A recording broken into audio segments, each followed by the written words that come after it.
It's a pleasure to introduce Sophia Shaw Siskel, the CEO and president of Chicago Botanical Garden.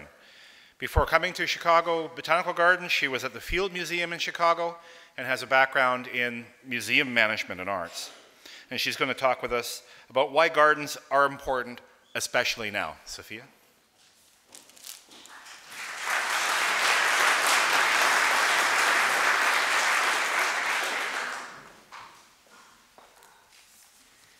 Thank you, David. And Scott, I love that quote, that gardens pull the best person you are from you. I think it's a really nice way of thinking about it. It introduces what I'd like to say also very nicely. But first, I'd like to thank Sarah Ofield and your staff for coordinating this and for your leadership, and Alan Matchett and your staff from the Dunedin Botanic Garden for your hospitality. And I'm also hoping, Alan, on behalf of all of us, you can thank all of the catering staff and audiovisual staff who have been taking such good care of us for these days. It's really an exceptional thing to see. And part of all of our gardens, or many of our gardens, is food service and hospitality and all those things that go on behind the scenes. And I think we've seen that so well today, so thank you. This is my first BGCI Congress. I really come from much more of an art history and natural history museum background. So thank you all for being so welcoming and for also asking me to speak today. It means a lot to me.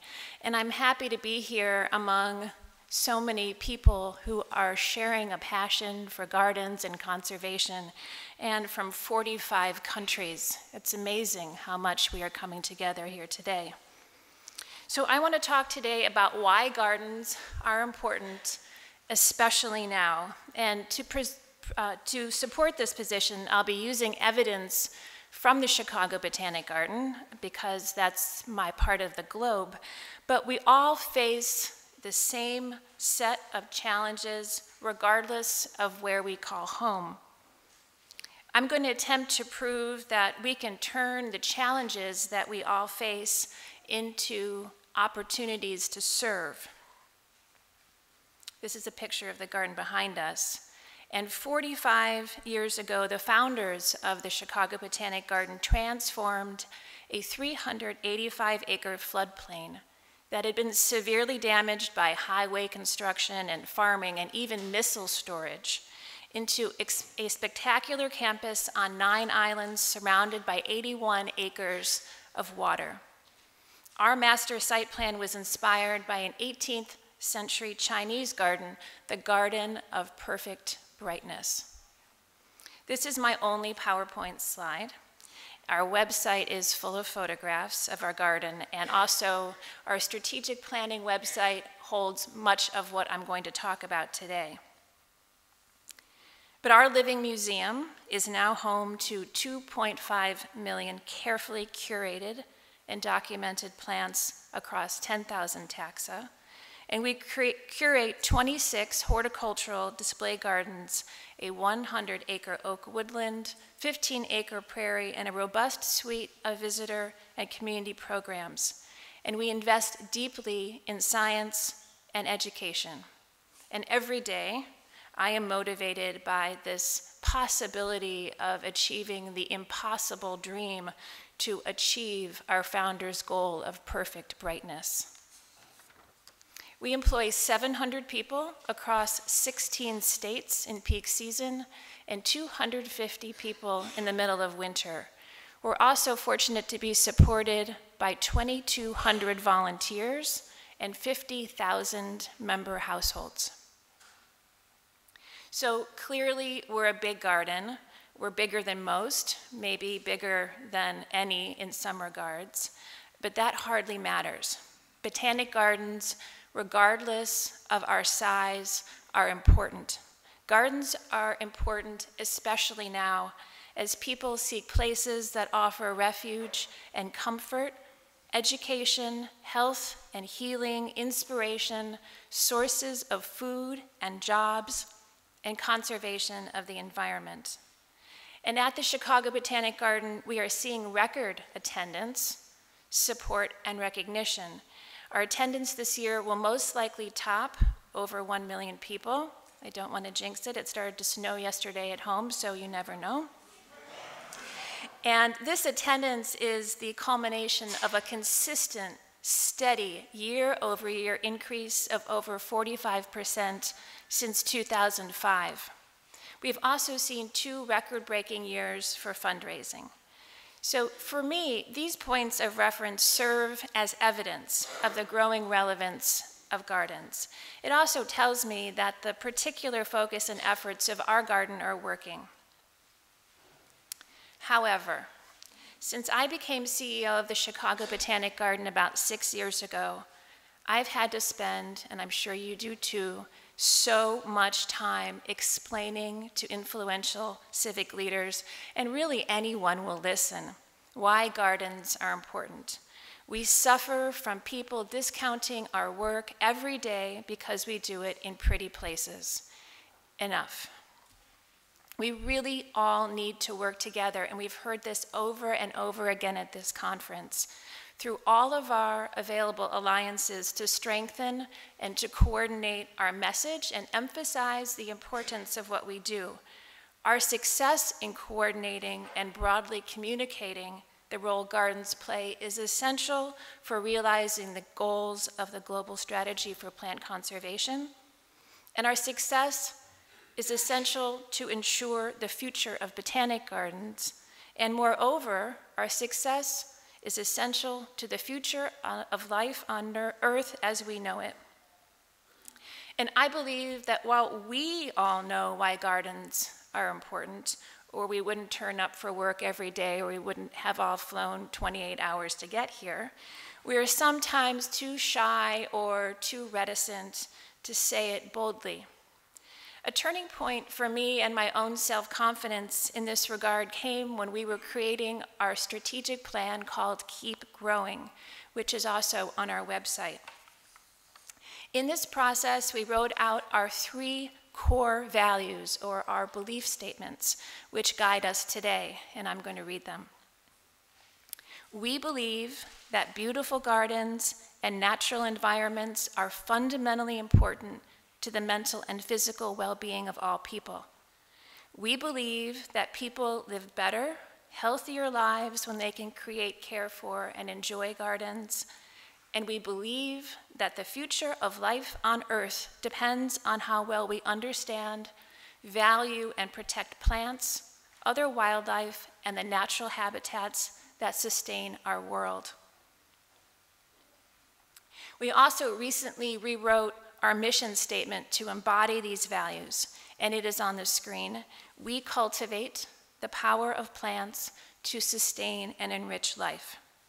The values and mission that we articulated through this process can be applied to each garden here, regardless of size, level of support, focus, or audience. Gardens are important, especially now, because our beautiful grounds, our services, and our science address the issues and challenges of our time.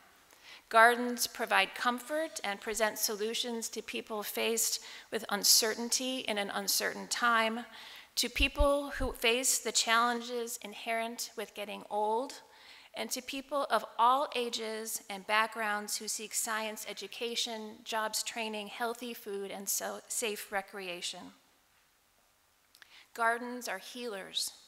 We discover solutions to mitigate the effects of climate change and offer therapy to people in need. As leaders of botanic gardens, we are turning the world's greatest challenges into great opportunities to serve. I'm going to give you 6 examples of challenges that we all face that we can turn into opportunities. First, I see the greatest challenge of our day-to-day lives at the moment is a general uncertainty, anxiety, and constant onslaught of bad news. We hear it all the time, every time we turn on the TV, our phone, radio. It is often paralyzing, but a garden is a place where hope for the future can be rekindled and where that healing power of nature is evident every day. It calms the spirit. It nurtures the body and mind. And a garden is a place where people can go to solve their problems and move forward to action. Every season and every program in a garden offers a respite from the stresses of the world, and a garden is a place to enjoy and share with friends and family, or, and this is unusual today, to experience alone in times of celebration and in times of mourning or sickness. A garden, through the formal design and our informal programs, brings joy and hopefully some well-needed peace to everyone. The second type of contemporary challenge that gardens address is supporting the needs of an aging population. By 2050, in the United States, 1 in 5 people will be over 65, and the fastest growing segment of the US population is over 80. A garden may also appreciate this challenge as an opportunity to serve. The Chicago Botanic Garden embraces an older audience by offering opportunities to volunteer, exercise, education programs, and entertainment. All of the facilities we have are wheelchair accessible, and we do not charge a per-person admission fee to enter our garden. So often large, 4-generation, often non-English speaking families can enjoy a day together. In fact, we recently counted over 37 different languages spoken on just one Sunday morning. One of my favorite memories of the Chicago Botanic Garden was when my 90-year-old grandfather visited, as well as my mother and my toddler sons. My younger one rode in the wheelchair with my grandfather. And this type of excursion that brings together 4 different generations with very different needs happens so easily and so enjoyably at a garden. A garden brings us closer to the people we love. The Chicago Botanic Garden also has a new vital relationship with our region's largest healthcare system. This deepens our effectiveness in the area of serving. The healthcare system operates 4 hospitals, and they now think of the Chicago Botanic Garden as their 5th hospital, their wellness hospital, their wellness campus. Our gardens can help people live better, healthier, and more satisfying lives. A third challenge we all face is making sure that everyone receives a strong education in science, technology, engineering, and math.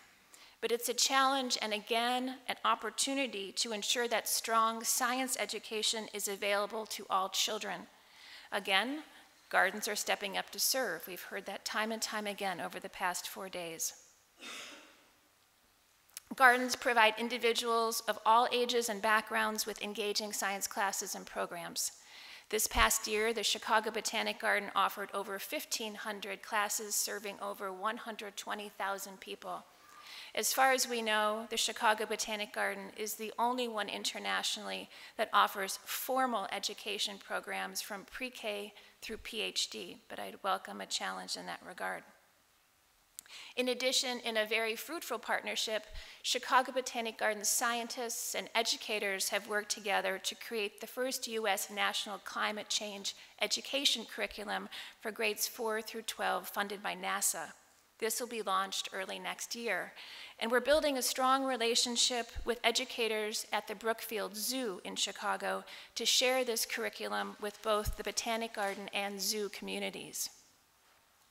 Our education programs foster a love of nature and an interest in science careers in people from all backgrounds, with a special focus on serving students from poorer schools and Black and Latino students who have historically been underrepresented in science careers in the United States.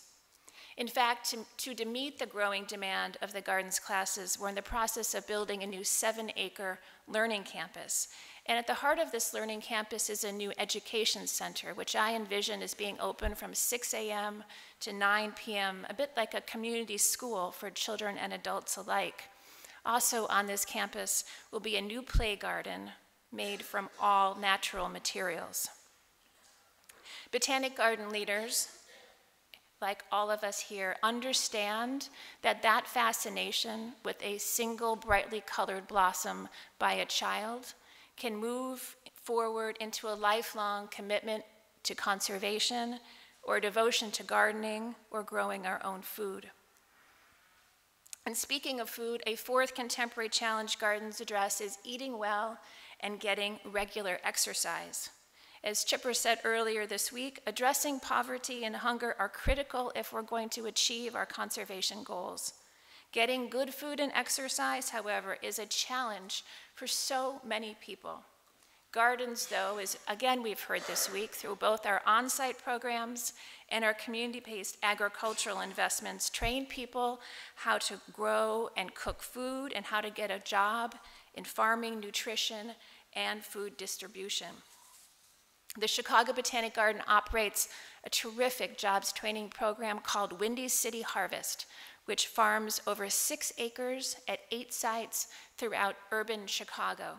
We have farms at our county jail, at our city or vocational colleges, our public schools, at Kraft Foods Corporation, at the stadium of one of our Major League Baseball teams, and on the 20,000 square foot roof of Chicago's Convention Center. In 2013, program participants are on their way to harvesting over 80,000 pounds of food, 50% which will be donated to food pantries and social service programs. And nearly 90% of the program's participants have gone on to employment in food-related fields. And for wellness, the garden's main campus, I'm sure like all of yours, has become the most popular and economical community and fitness center in the region. People of all backgrounds come to exercise, to practice yoga and Tai Chi, and to take any number of classes, again from dawn through past dusk. Collectively, our fifth challenge is conserving the environment. Although every primary school curriculum begins with plants, people still don't realize that all life depends on plants.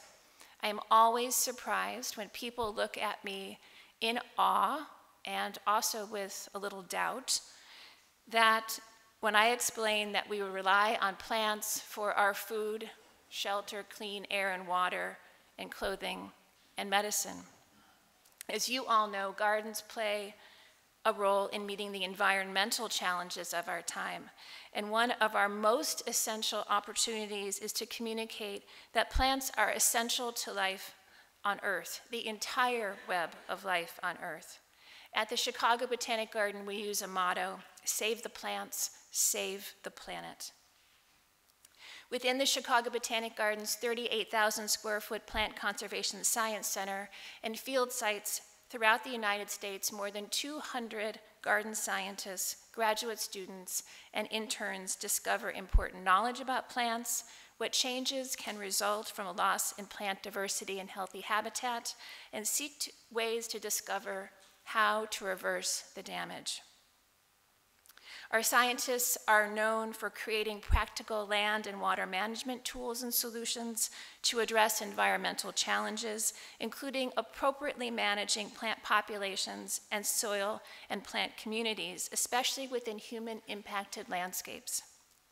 We make a unique contribution to solving present-day ecological problems by integrating systematics, theoretical research, applied solutions, and adaptive management to save individual species, as well as communities of diverse species at varying geographic scales. The Chicago Botanic Garden also operates the National Conservation Land Management Intern Program with the Department of Interior Bureau of Land Management in 15 US states.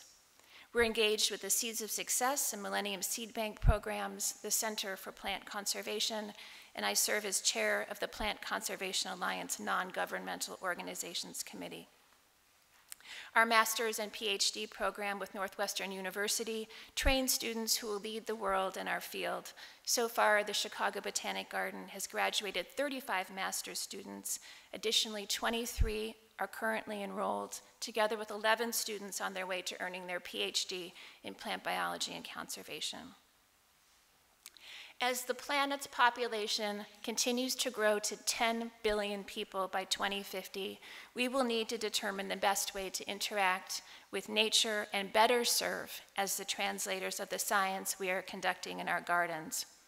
It is urgent that we build a unified, compelling message about the importance of plants, the work that we are doing in partnership with a wide array of governmental and non-governmental institutional and international conservation organizations, from land trusts to zoos and gardens, of course, to communicate it. Finally, we all face the challenge and responsibility for caring for people who have suffered physical and mental trauma and disability. As a garden leader, I see an opportunity to serve war veterans with post-traumatic stress syndrome or who need practice with a new prosthetic limb.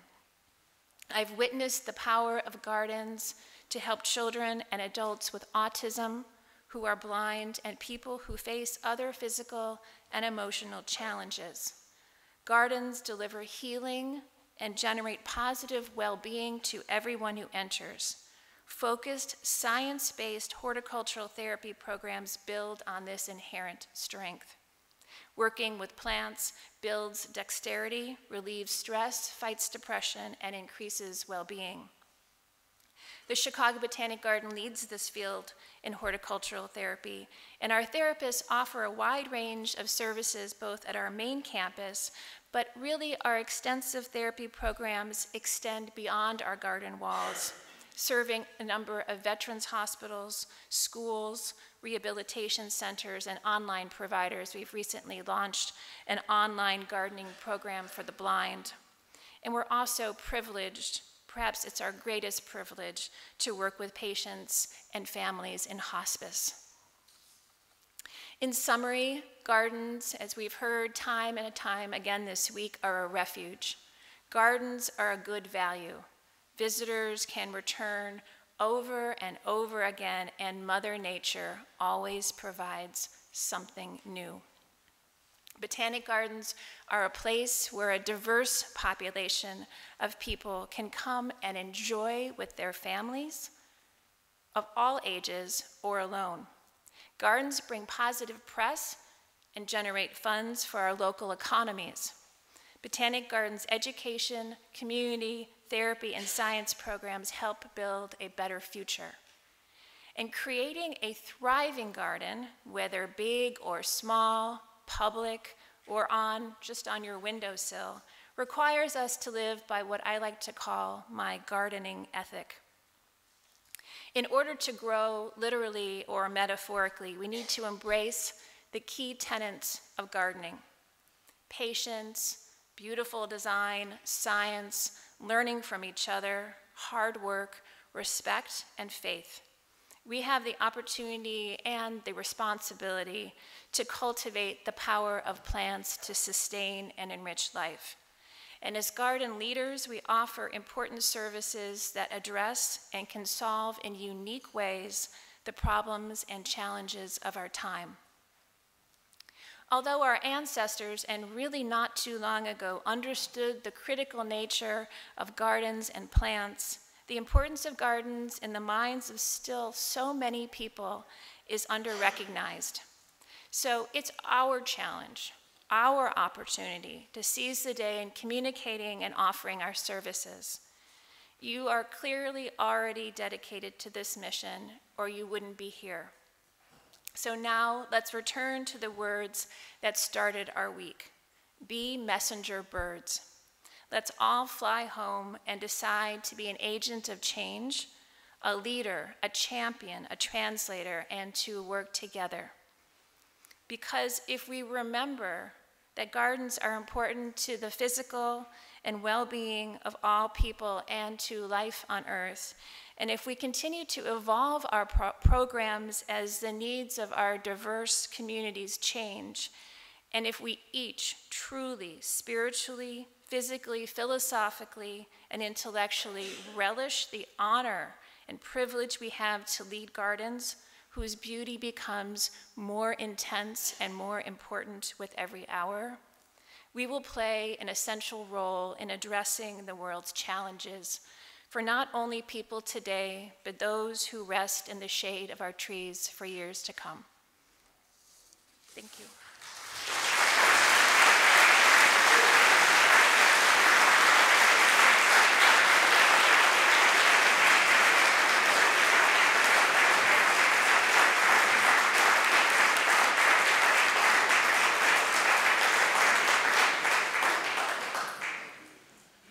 Thank you, Sophia. That was marvelous. Hair on the back of the neck, go down. Okay. We have a few minutes, ladies and gentlemen, if anyone has any questions for our panelists this morning. I see Suzanne with her microphone. Go ahead, please. Thank you very much. That's really impressive. My name's TJ. I'm a tool maker and lover of temperate running bamboos. My question to you guys is, here in New Zealand, we had a very unfortunate incident where the botanical gardens became the refuge for a very broken city. When the earthquake happened in Christchurch, everyone ran to the botanical garden. We faced two really big problems. The city was broken, no sewage, waste, what to do with waste, and water. Getting clean water was very hard. Are there anything that you guys have, and anyone here, a plan to deal with those kind of natural disasters that allows the botanical gardens in those CBDs to become a refuge for people that don't have a home to go to, and for the civil defense and other areas to operate in those areas to help out? And yeah, that's my question. Community emergency planning, really. Yeah, well, for things that we don't ever want to think about, but when they happen, these places that we help defend become the greatest place for people to go. Thank you. Sophie. I think that's a great question, and I think it relates directly to our role as serving our communities. Certainly at the Chicago Botanic Garden, we haven't had a situation as extreme as that. But we have had major storms that have left our region and our hospital systems without electricity. And so we have on those days, or at least one day in particular, served as that refuge for people who needed to go to the bathroom or to get out of small cramped apartments, people who were in senior centers, and children whose working parents had to go to work, and there had to be some place where the children could go. So I think it is a vital role, and I think the more we play that vital role in our communities and societies, the more people will be able to come in and understand the real work that we do. May I add to this? Yeah, great. Oh, thank you. Thank you. Of course, in New York, we're part of the civil defense system, and so an evacuation center in such an event. But I was very interested to hear a presentation last year about how the Christchurch Botanical Garden responded to the earthquake. Actually, they were set up for the National Flower Show, the Ellerslie Show.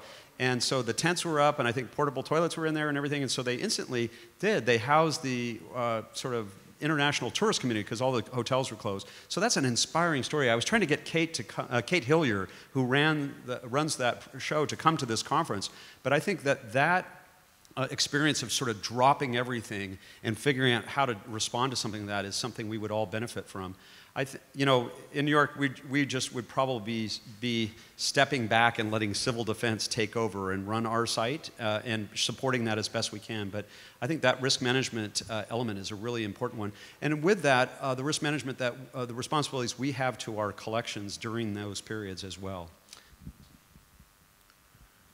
Great, thank you. Any other? Please, Suzanne, get that mic over there. Well, thank you very much for both of your very interesting and very important speech. And my question is, we are botanical gardens, probably more or less be fenced, which I totally agree from what Scott talked. And also, we are all know that our botanical garden is very important, and especially now. But my question is, we want to do all these things, and we need money to maintain, to do the things. I just want to know, both of your gardens, where your main source of funding come from, and if you want to do some extra things apart from your budget, what do you normally do, or what suggestion can you give us? Thank you.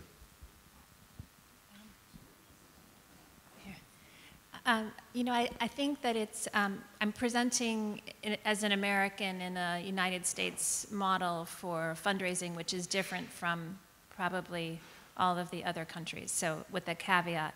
Our garden's operating budget is paid a third through the Forest Preserves of Cook County. They are our largest single annual donor. Our annual budget's about $30 million. The other 1/3 comes through earned revenue. So that's from weddings and the store and members. And the third is coming from donations on any given year's basis. When we want to do anything else, we need to earn that money through fundraising, through corporations, foundations, private donors. And so it's really important to communicate the message that we do and how important the services we are, which is one of the reasons I wrote this way, is because if we can articulate the services that we play in broader society, then we can find donors who are willing to support those. If we just say, I want to have a new store, a new whatever it is, that doesn't convey the message with as much compelling urgency as how we're solving needs of today.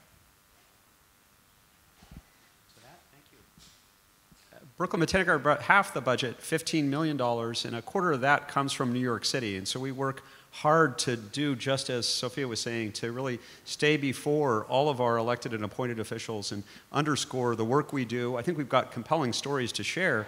We're right now undergoing a big convulsion in New York City because virtually every elected official is changing office. So our mayor, our council speaker, and about half of the city council, and our borough president are all changing office. They're all term limited. And so it's a brave new world for us this new year in engaging a whole suite of new officials. We also rely upon contributed income and earned income just the same. We raise about $5 million a year parallel to our campaign, which is a separate fundraising effort. And keep looking if there's any other sort of new earned income opportunities we haven't captured. We've been doing a very good business in film location in the last year, and that is an opportunity episodically in New York City to, depending on how the tax incentives are, where there's a lot of television programs filmed there, we try to get them to come to the garden. Probably the biggest and the most important area for us in growth is with respect to our endowment, which is modest given the size of and age of our institution. And so that's really where I think you get the idea. Your question was, how do we develop the revenue for new opportunities and for new initiatives? You know, that can go into our annual budget process, but inevitably our costs just keep going up. And so we have limited opportunity funds to kind of carry out great new ideas, at least in this recent period of the downturn. So I think investment income from an endowment is probably our biggest opportunity.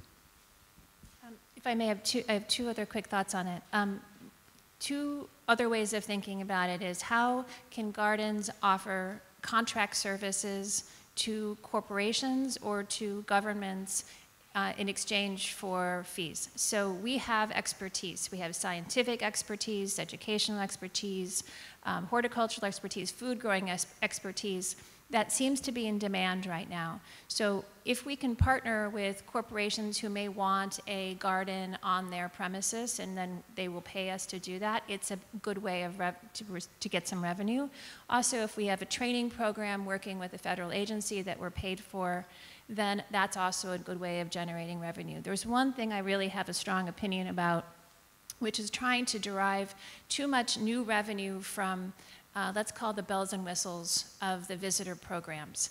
I strongly feel that if we're focusing just on that very small marginal increase in revenue from selling more coffees in our shop or a cafe, or the extra $1 of a ticket fee we may put on for a special exhibition, I think we're missing the bigger picture. And the transaction financially that we receive from that little bit of coffee or something won't ever measure up to the kind of money we can get through a major contractor or a major donor who understands why we're here and why what we're doing is important. Okay, thank you both. Perhaps one last question. We are after 10 o'clock. James, Suzanne, could you help? Thanks to both of you. I think you've both brought very important messages this morning. Sophia, you're clearly very proud of the fact that you have formal education right from cradle to grave. I think it's really important. And Scott, I think Brooklyn Botanic Gardens' leadership in scientific education, youth programming, and community programming has really been a model for many of us. Many of us have learned from you. I'd like to ask, how important is it that we maintain our own rigorous and robust scientific research programs in order to maintain leadership in education for the youth and for the community? I believe that question is for me. Yes. Well, many of you may be aware we're in sort of an interesting period in the history of research at the Garden, in that we have just several months ago suspended a research program. It's critical to our future, and there has been a little bit of mischaracterization that our current steps have been sort of the end of science at the Garden. Our horticulturists sort of wince at that, because horticulture is a science as well. But basically, for those of you who haven't followed this, we've had a sort of convergence of things, a projected shortfall in the current fiscal year that we're in related to higher expenses and gradually diminishing government support, but most importantly, a very, very big challenge with our science building, where the foundation is subsiding, I should say our off-site science building, so not unsafe for visitors. So we've actually decanted ourselves from that building and are in the process of stepping forward to tear that building down and rebuild upon it. And we intend to return with a robust research program, one that's much more integrated, focused, and competitively fundable.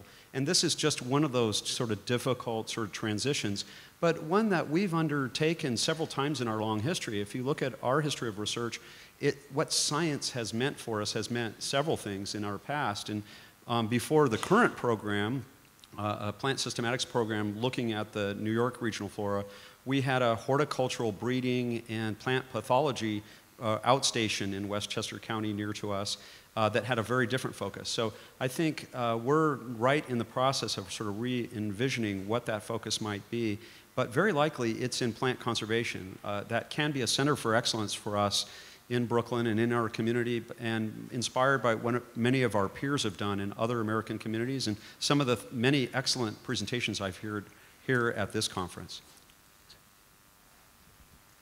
Our science program is at the very heart and soul of our education programs. We started our PhD program just a few years ago on the heels of a successful master's degree program, and it is our vision that we will have in the next 15 years somebody who has come all the way through our program from the 2-year-olds enrolling as a 2-year-old and then moving all the way up through that PhD program. And ideally, that person is somebody who would never have otherwise engaged in a career in science, somebody from one of our more underserved populations. I want to do the cradle to grave just for 1 second.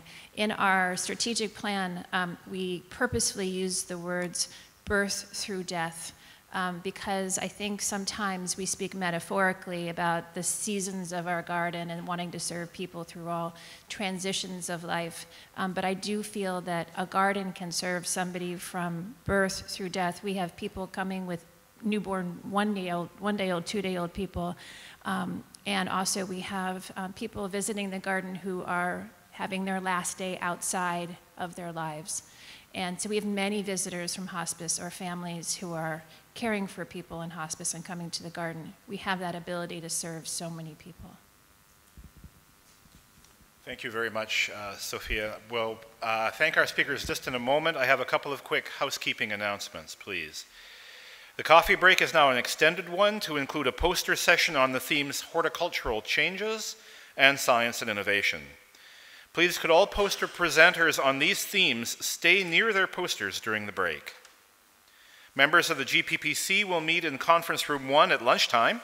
Please take your lunches and go to the room as quickly as possible after the parallel sessions.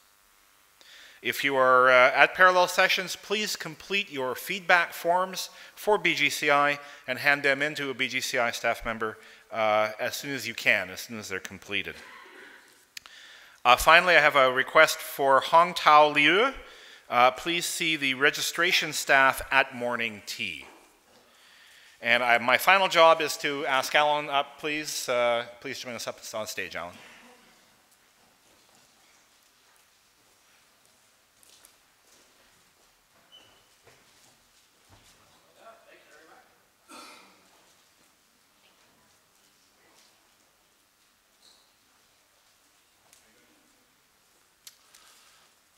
I am going to say something, yes. Firstly, just about the poster sessions. Posters will be broken down at lunchtime today as with the trade stands and other display booths as well. So please take the opportunity to view the stands again and also support our supporters who have made the Congress possible, and also our display booths from the Department of Conservation and the University of Otago. Just to add, some of us are a bit slower on the uptake here. New Zealand Botanic Gardens Seed Bank meeting at 12:15 to meet at the BGCI desk. Now I realise that does clash with the bronze meeting for BGANs. However, New Zealand Botanic Gardens, sort yourselves out and you get some staff there for that meeting. I know you've got plenty here. Also, very quickly, for those who were at last night's forum, I just would like to say that we had a great evening, I have to say. And three of the things that came out of that were very briefly capacity building and networking, the importance of those, horticultural skills training and where we should be moving and engaging that, and basically getting on with it, getting on with conserving our plants and such like. And that's really what I would like to say here as well. It's not what we have, but it's how we use it that's important. I just want to point out, particularly with the Leslie and Celia, I should say, and Anna Hila, who are here from Tonga. For those who have seen the displays, the poster, I certainly appreciate it, and I hope you do go back to see them. But on Tuesday, some of you may have picked up their business card. Piece of red card, which they developed on Monday night and wrote out by hand, because they realised the value of having a card and information such as email addresses so that you may contact them. And they also came up with interesting, my glasses handy, bylines for that as well. Proposed Hawhaua Botanical Garden, where hope grows. Value what you have, care for what you have, and share for what you have. I think that's very important. And also, just like to say, and I should have mentioned on Monday, we also have guests here from Fiji. Elsa and David Miller, who have come here with a purpose of trying to breathe new life into the botanic or public gardens in Suva in Fiji. So if you get the opportunity to see Elsa, please do so. They're sitting down the front here. And Elsa, through bringing this Congress together, we have been liaising through the email and internet, and she's been meeting with the local museum and also council staff to try and get some life back into that garden. Thank you, Elsa, and the best of luck. Thank you.